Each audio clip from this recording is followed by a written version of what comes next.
kita akan berbagi informasi ya. Jadi di belakang saya adalah mesin cuci yang sudah saya beli sekitar hampir 3 tahun ya teman-teman ya.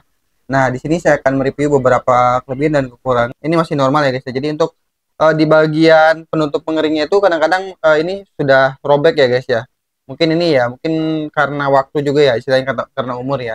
Itu yang pertama ya guys ya. Kemudian selanjutnya yaitu terkait di bagian ini ya guys ya.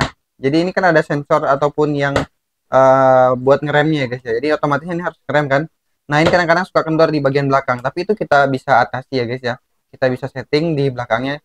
Cuman memang kita perlu membongkarnya, dan ketika kita membongkar itu artinya garansi dari mesin cuci ini udah nggak ada ya. Tapi memang kadang-kadang kita nggak ngisi juga ya bu garansi di awal pembelian itu ya guys ya, seperti itu ya.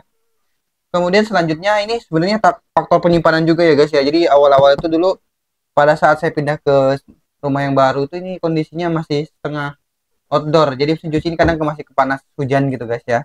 Jadi ya warnanya sedikit kusam gitu. Jadi ada beberapa item-item atau tulisan tuh seperti itu kan agak kuning kan ya.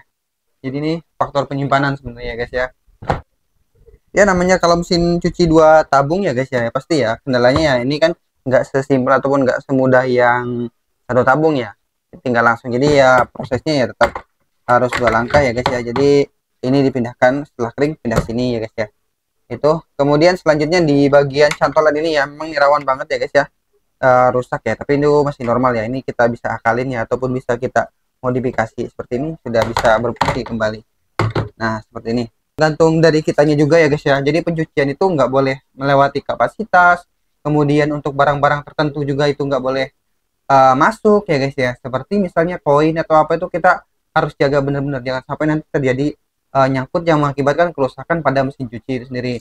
Kemudian selanjutnya yaitu jangan nyuci sepatu. Jadi saya pernah tuh melakukan hal yang apa ya, nggak diperbolehkan gitu. Jadi kan kita mencuci sepatu itu kan tanah segala macam itu bisa buat mesin cuci macet ya guys ya, seperti itu ya guys ya.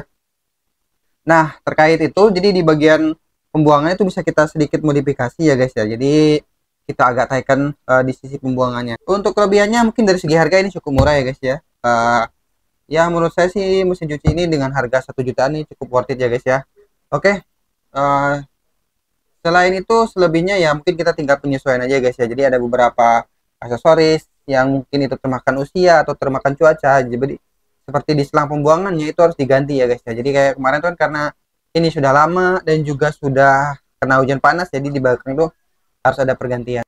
Sekian teman-teman semua, terima kasih yang sudah menonton video ini. Bagi teman-teman yang punya masukan ataupun ada komentar ataupun ada hal yang ingin ditanyakan, silahkan kita ngobrol di komen di bawah ini. Terima kasih, sampai jumpa di video selanjutnya.